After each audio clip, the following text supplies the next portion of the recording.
কোনো সেনা সদস্য আমার গায়ে গুলি চালাবে এতে আমার কোনো দুঃখ নেই। যে জীবনে আছি এর চেয়ে সেনাবাহিনীর গুলি খেয়ে মরে যাওয়া অনেক ভালো। 30 বছরের ছেলের উর্দের মা আমি এতদিনে যাইনি যাতে ভাবতো ওর মা প্রতিবাদী, এতদিন আমার বলতো আমার মা প্রতিবাদী। এখন এই যে এই 23 তারিখের পরে থেকে ঈদুল আজহারের পরে থেকে ও কক্সবাজার থেকে আসছে, আমার সাথে দেখাও করেনি, না দেখা করে চলে গেছে কক্সবাজার, ছুটিতে আসছে।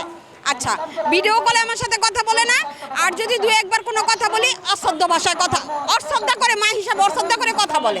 এগুলো হলো কি, ওর বাবা হলো বিএনপি সমর্থিত, বুঝছেন, ওর বাবা উস্কানি দেয়, এর জন্য ও আমার সাথে এখন মনে করেন যে এই 1 মাস ধরে এই ধরনের আচরণ সামনে আনতেছে।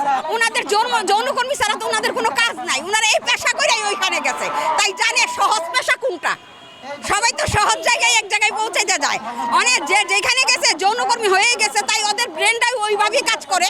এখন আমি যদি প্রতিবাদী থাকি আপনারা প্রতিবাদী ভাববো, আমি যদি এখন অসৎ উদ্দেশ্যের লোক থাকি আপনারা আমি অসৎ কাজেই আমার চেষ্টা করব, এটাই তো বাস্তবতা। অনেক যে আমার যৌনকর্মী ভাবে, কেউ যদি আমার অমুক ভাবে তমুক ভাবে, উনি নিজে আগে সে চরিত্রের লোক। কি ভুল বলছি বলেন? সে নিজে আগে সে নিজে যৌনকর্মী, তাই আরেকজনের যৌনকর্মী ভাবাটাই ওনার কাছে এর চেয়ে তো ভালো কিছু আশা করাটা আমার জন্য বোকামি। কারণ আমি তো কারো মনে করেন যে পাও চাটতে পারি না। এক ভাষায় আমি যদি পাও চাটতে পারতাম তাহলে হয়তো আমিও ভালো থাকতাম। আমি তো পাও চাটতে, তখন কেন তো সৃষ্টি করতাম আমার পাও? আমি কারো হেয় করে কথা বলতে চাই না, আমি চলার পথে যখন কেউ বুঝতে না চায় তখন বলতে হয়। শোনেন, এটা শেখ হাসিনার দক্ষতার উপরে নির্ভর করবে, আমার চাওয়া পাওয়ার উপর নির্ভর করবে না। আমি কি চাইলাম আর না চাইলাম এদেশে এই মুক্তা থাকলে কি না থাকলে কি কেউ কিছু যাইবাইবো? আমার তো মনে হয় না কেউ কিছু যাইবো আইব। এখন আমার কথা হইলো কি, আমি কে কি করলো সেটা আমার কাছে বড় কথা না, আমি নিজে কি করলাম সেটাই আমার কাছে বড় কথা। কাজের পরিবেশ পাই না, ত্যাগের মর্যাদা ছাড়তে পারি দেশবাসীর জন্য, কাজের পরিবেশ পাবো না।